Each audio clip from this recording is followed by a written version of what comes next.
الشیطان الرجیم بسم اللہ الرحمن الرحیم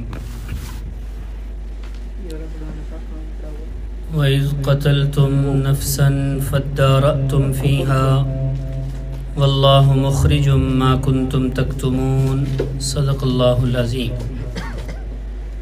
وَإِذْ قَتَلْتُمْ، اور جب تم نے قتل کیا، نفساً ایک نفس کو، فَادَّارَأْتُمْ فِيهَا، پھر تم نے جھگڑا کیا اس کے متعلق، واللہ مخرج، اور اللہ ظاہر کرنے والا ہے، ما کنتم تکتمون، اس کو جو تم چھپاتے تھے۔ فقلنا، پھر ہم نے کہا، اضربوہ ببعضها، مارو اس مردے کو، اس گائے کا ایک ٹکڑا، کذالک یحیی اللہ الموتى، اسی طرح زندہ کرے گا اللہ مردوں کو، وَيُرِيكُمْ آیاتہ، اور وہ دکھاتا ہے تمہیں اپنی قدرت کی نشانیاں، لعلکم تعقلون، تاکہ تم سمجھو۔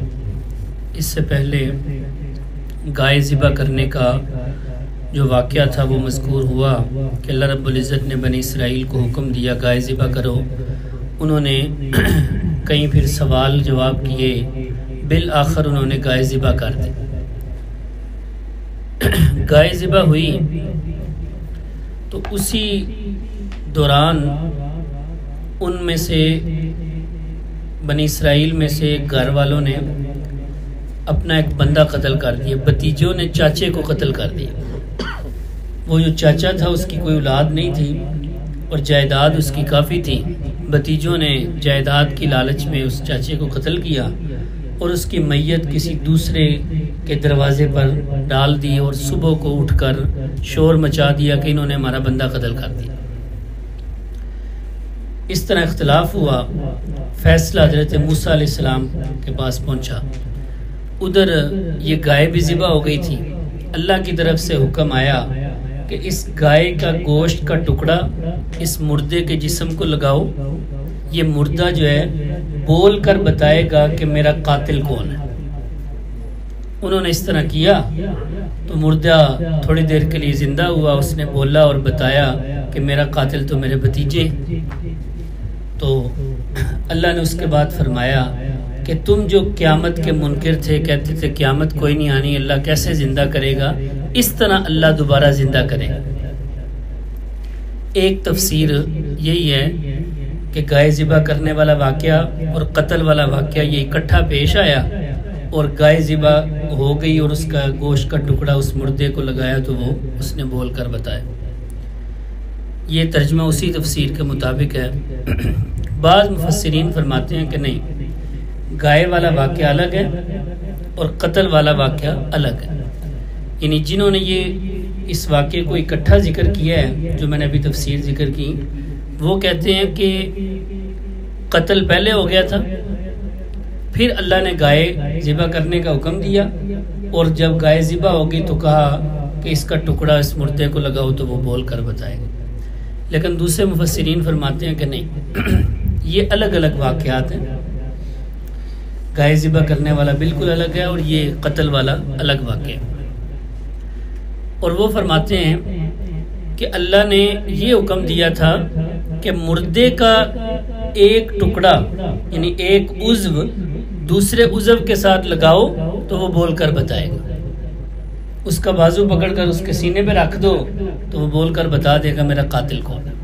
اس طرح ہوا۔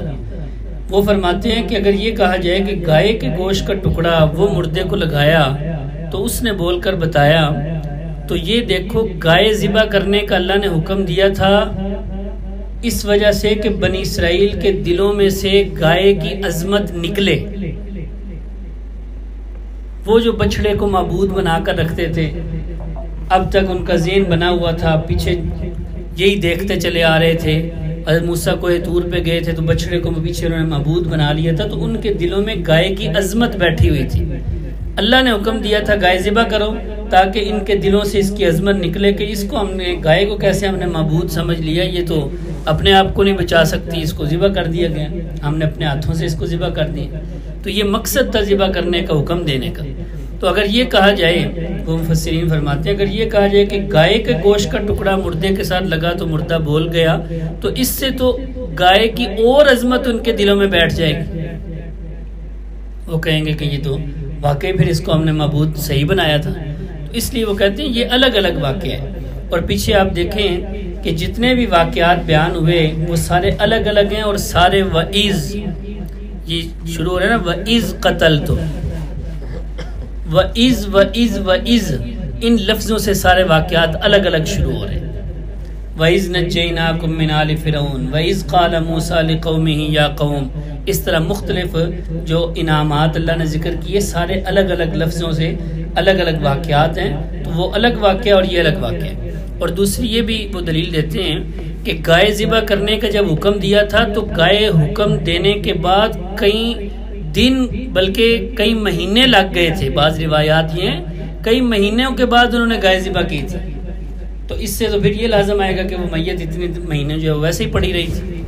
تو اس لیے وہ مفسرین فرماتے ہیں کہ وہ الگ واقعہ اور یہ الگ واقعہ ہے۔ اس میں اللہ نے یہی فرمایا کہ اضربوہ ببعضھا، اس مردے کا بعض کے ساتھ ملاؤ، تو یہ بول کر بتائے گا کہ مجھے کس نے قتل کیا۔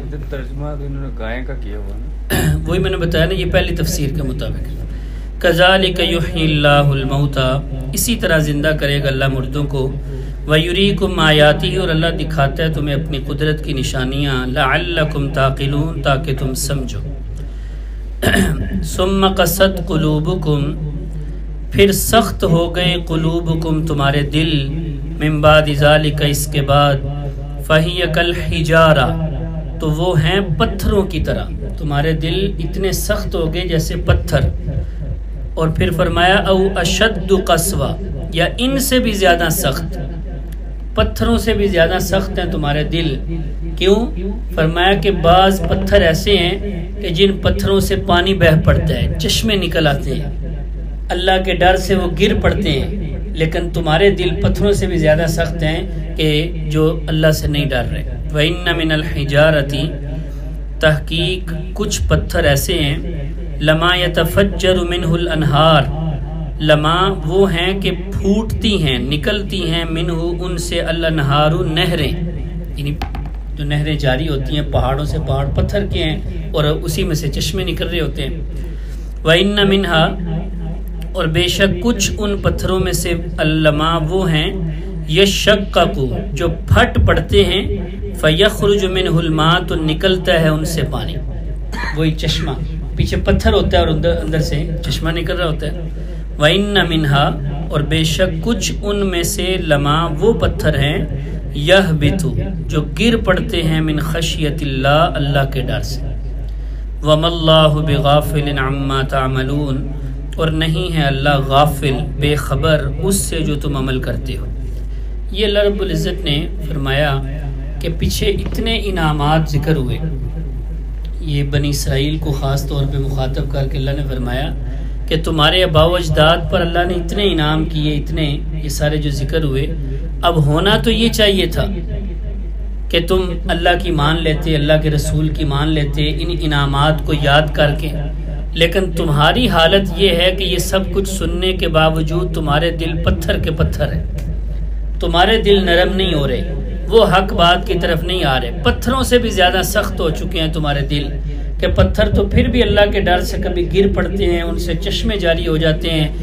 یعنی یہ تعبیر کیا جا رہا ہے کہ جس طرح دل جب نرم ہوتا ہے نا تو آنکھوں سے آنسو جاری ہو جاتے ہیں، لیکن تمہاری یہ حالت ہے کہ تمہارے دل سخت ہو چکے ہیں۔ اور یہ یاد رکھنا، وَمَا اللَّهُ بِغَافِلٍ عَمَّا تَعْمَلُونَ، اللہ تمہارے اعمال سے بے خبر نہیں، اللہ کو سب کچھ پتہ ہے۔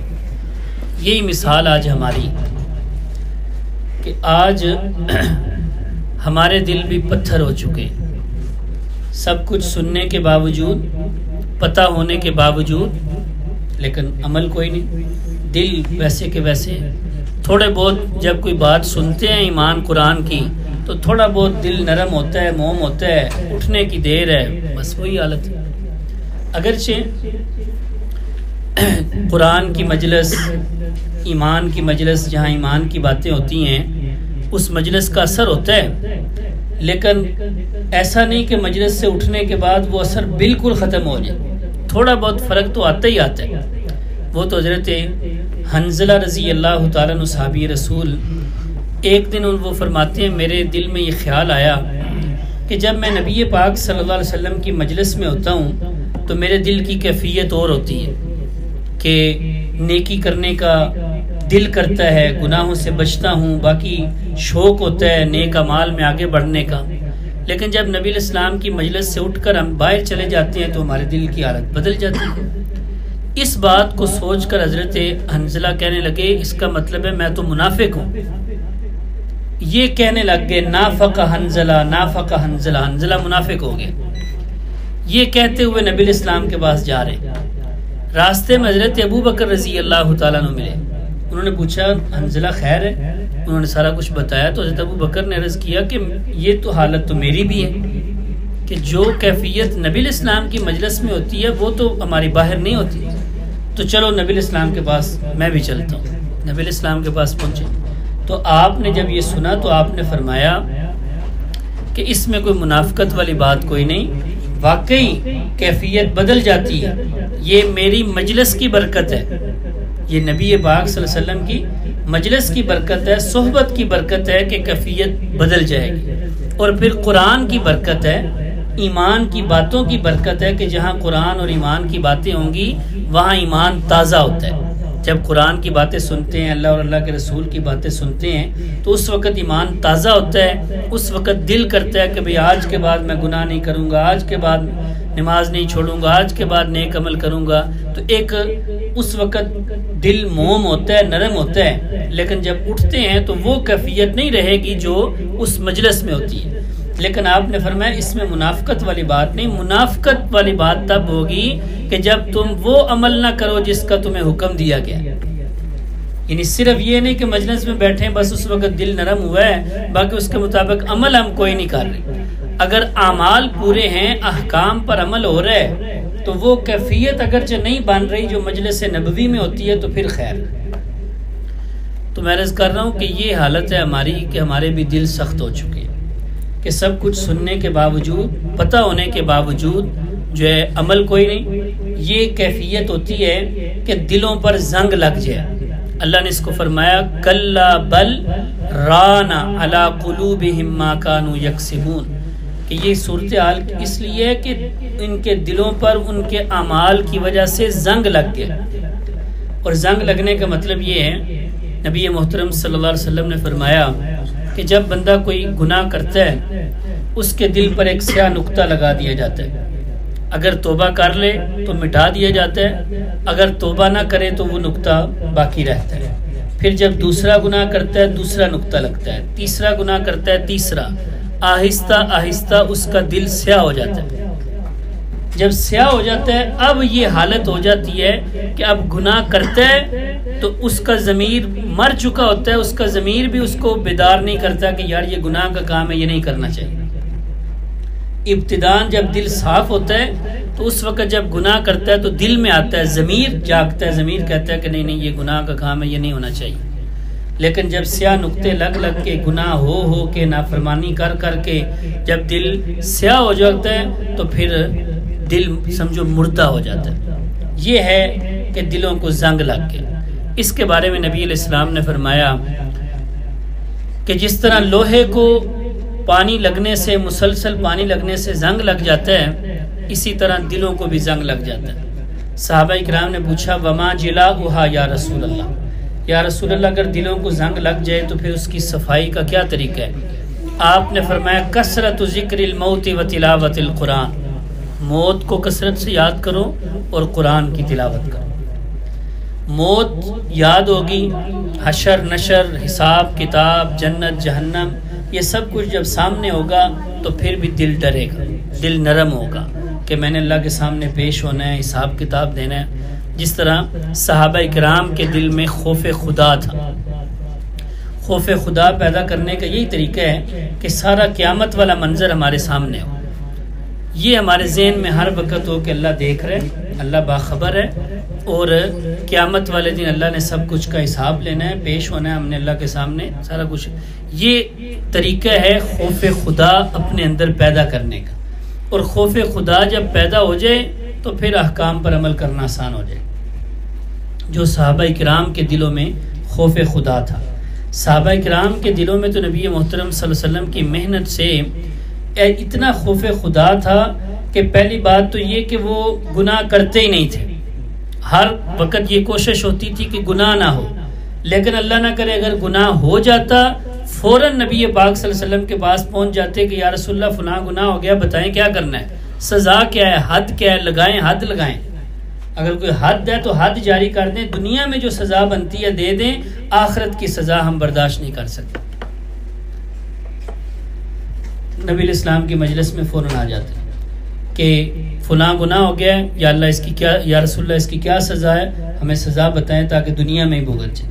تو یہ تھا خوف خدا جو ان کے دلوں میں پیدا ہو گیا تھا.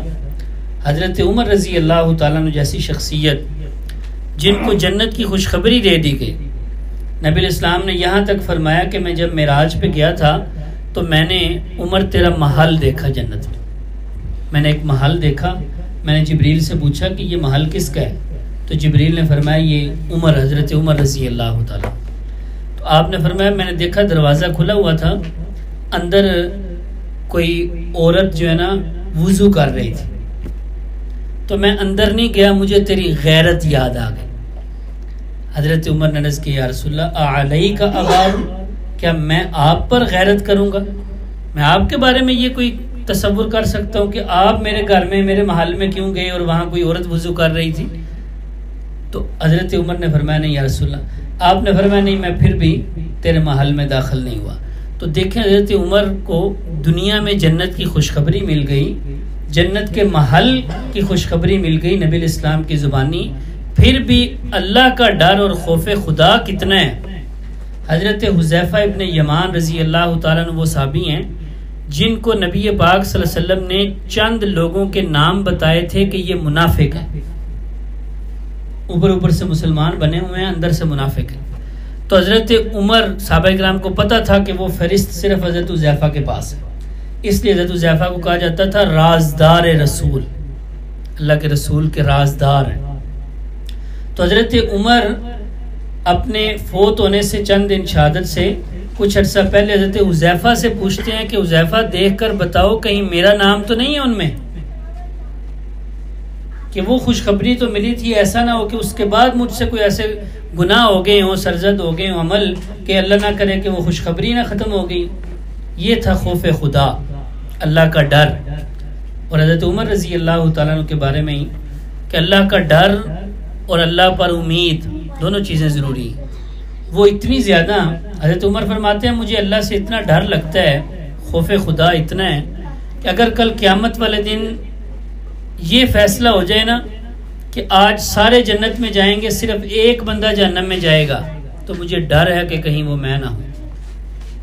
اور اللہ پر امید اتنی ہے کہ اگر یہ اعلان ہوا کہ کل قیامت والے دن کے سارے آج جہنم میں جائیں گے، صرف ایک بندہ جنت میں جائے گا، تو مجھے امید ہے کہ وہ میں ہوں. یہ اس طرح امید بھی اللہ پر ہو اور ڈر بھی ہو. امید ہو، ڈر، یہ دونوں چیزیں جب ہوں گی نا تو پھر ایک جذبے اور شوق کے ساتھ ہم نیک عمل کریں گے. امید ہوگی جنت کی اور ڈر ہوگا جہنم کا. اور یہی دو چیزیں اللہ قرآن مجید میں بار بار ترغیب اور ترہیب، کبھی ترغیب دی جاتی ہے نعمتوں کا ذکر کر کے، کبھی ڈرایا جاتا ہے جہنم کا تذکرہ کر. تو دلوں کی صفائی کا طریقہ آپ نے فرمایا کثرت ذکر الموت و تلاوت القرآن، موت کو کثرت سے یاد کرو اور قرآن کی تلاوت. اور قرآن کی تلاوت کا مقصد بھی قرآن کی تلاوت ترجمے کے ساتھ جب کی جائے گی اور جنت اور جہنم کے حالات سامنے آئیں گے، پچھلی قوموں کے عذابات سامنے آئیں گے، تو اس وقت پھر دل ڈرے گا. صرف ظاہری لفظوں کی تلاوت مراد نہیں ہے، ظاہری لفظوں سے دلوں کی صفائی نہیں ہوگی. ثواب اپنی جگہ ہے، دلوں کی صفائی تب ہوگی کہ جب ہم اس کے مضمون اور مفہوم کو سمجھ کر پڑھیں گے اور جنت اور جہنم کے تذکروں کو پڑھیں گے، تو پھر ہمارا دل موم ہوگا، نرم ہوگا اور ڈرے گا. تو وہ جو سیاہ ہو چکا ہے، زنگ لگ چکا ہے، اس کی صفائی پھر ہوگی. تو یہی اللہ رب العزت نے جو بنی اسرائیل کے بارے میں فرمایا، وہ آج ہماری حالت ہو چکی ہے کہ دل سخت ہو چکے ہیں کہ کسی چیز کا اثر نہیں ہو رہا. تو دلوں کی صفائی اسی طریقے سے ہوگی کہ ہم موت کو کثرت سے یاد کریں. وما تدری نفس ماذا تکسب غدا وما تدری نفس بأی ارض تموت، کسی نفس کو کوئی پتہ نہیں کل کیا ہونے والا ہے، کسی نفس کو کوئی خبر نہیں اس کی کب کہاں کیسے موت آ جائے، اور موت کا آنا بالکل برحق ہے۔ اللہ نے فرمایا اتقوا اللہ حق تقاتہ ولا تموتن الا وانتم مسلمون، اللہ سے اس طرح ڈرو جس طرح ڈرنے کا حق ہے، اور نہ تم مرنا مگر اس حال میں کہ تم فرما بردار ہو۔ اب کیا مطلب؟ مرنا تو ہمارے اختیار میں نہیں، اللہ فرماتے ہیں تمہاری موت نہ آئے مگر اس حال میں کہ تم فرما بردار ہو، اور یہ کوئی پتہ نہیں کب موت آ جائے، تو مطلب یہ ہے کہ ہر وقت اللہ کے فرما بردار بنے رہو، تاکہ جب موت آئے تو اس وقت بھی ہم فرما برداری کی حالت میں موت آ جائے تو اسی کے اندر کامیابی ہوگی، اور موت کا آنا بالکل برحق ہے۔ اس لیے فرمایا وَمَا اللَّهُ بِغَافِلٍ عَمَّا تَعْمَلُونَ، یہ خوف خدا اور تقوی اور اللہ کا ڈر پیدا کرنے کے لیے اللہ مختلف لفظ بولتے ہیں کہ اللہ تمہارے اعمال سے بے خبر نہیں ہے، باخبر ہے، اللہ دیکھ رہا ہے، اللہ سن رہا ہے، سب کچھ اللہ کے سامنے۔ افتطمعون، کیا تم طمع رکھتے ہو، امید رکھتے ہو، ان یؤمنوا لکم، یہ کہ وہ ایمان لے آئیں گے تمہارے لیے، وقد کان فریق منہم، حالانکہ بے شک تھا ایک فریق ان میں سے، یسمعون کلام اللہ، وہ سنتے تھے اللہ کا کلام، ثم یحرفونہ، پھر وہ تحریف کر دیتے تھے، بدل دیتے تھے اس میں، تبدیلی کر دیتے تھے اس میں، من بعد ما عقلوہ، بعد اس کلام کو سمجھ لینے کے، وہم یعلمون، حالانکہ وہ جانتے تھے۔ اللہ نے فرمایا ایمان والو، تم ان یہودیوں کے بارے میں امید رکھتے ہو کہ یہ ایمان لے آئیں گے، ان میں سے تو ایک گروہ ایک جماعت ان کے مولوی اور علماء کی وہ ہے جنہوں نے اللہ کی کتاب کو بدل دیا۔ تورات کی حفاظت کی چونکہ اللہ نے ذمہ داری کوئی نہیں لی تھی، وہ انہی کے حوالے تھی، مولویوں کے حوالے، تو اللہ نے فرمایا انہوں نے سمجھنے کے بعد اس میں تبدیلی کر دی۔ یہ تو وہ لوگ ہیں جو اللہ کے کلام کو تبدیل کر رہے ہیں، یہ کیسے تمہاری بات مانیں گے اور تم پر ایمان لائیں گے؟ وَإِذَا لَقُوا الَّذِينَ آمَنُوا، اور یہ وہ لوگ ہیں جب ملتے ہیں ان لوگوں سے جو ایمان لائے، قالوا، تو کہتے ہیں ہم بھی ایمان لائے، یعنی جو ان میں سے منافقین ہیں۔ وَإِذَا خَلَا بَعْضُهُمْ إِلَىٰ بَعْضٍ، اور جب علیحدہ ہوتا ہے ان کا بعض کی طرف، قالوا، تو وہ کہتے ہیں أَتُحَدِّثُونَهُمْ، کیا تم بیان کرتے ہو ان سے، بما فتح اللہ علیکم، وہ باتیں جو کھولی ہیں، جو بیان کی ہیں اللہ نے تم پر، لیحاجوکم بہ، تاکہ وہ غالب آ جائیں تم پر، بہ، ان باتوں کی وجہ سے، عند ربکم، تمہارے رب کے پاس، افلا تعقلون، کیا تم سمجھتے نہیں ہو؟ یہ جو منافقین تھے اندر سے تو وہ یہودی تھے، اوپر سے مسلمان بن کر مسلمانوں کے ساتھ شامل تھے۔ وہ جب مسلمانوں کے پاس جاتے تو کہتے ہم ایمان والے ہیں، جب وہ یہودیوں کے پاس آتے نا تو یہودیوں نے ان منافقین سے کہا خیال کرنا، ہماری کتابوں میں جو باتیں لکھی ہوئی ہیں نا یہ مسلمانوں کو نہ بتا دینا، یعنی ہماری کتاب تورات میں جو لکھا ہوا ہے آخری پیغمبر کی یہ نشانیاں ہیں تو وہ تو ساری ان میں پائی جاتی ہیں، یہ تو سچے نبی ہیں، یہ باتیں ان کو نہ بتا دینا، اگر تم نے ان کو بتا دیں تو قیامت والے دن یہ باتیں وہ ہمارے خلاف دلیل کے طور پر پیش کریں گے۔ اللہ نے فرمایا تم کیا سمجھتے ہو، اگر تم نہیں بتاؤ گے تو کیا اللہ کو نہیں پتا؟ یہ سمجھتے ہیں ہم نہیں بتائیں گے تو کیا قیامت والے دن اللہ نہیں ظاہر کریں گے؟ تو اللہ کو تو پتہ ہی پتہ ہے اللہ نے کیا کون سی باتیں بتائی ہیں۔ تو وہ ذکر کیا، وہ کہتے تھے کہ خیال کرنا تم ان کو نہ بتانا، افلا تعقلون، عقل نہیں رکھتے کہ تم اپنی باتیں ان کو جا کر بتاتے ہو؟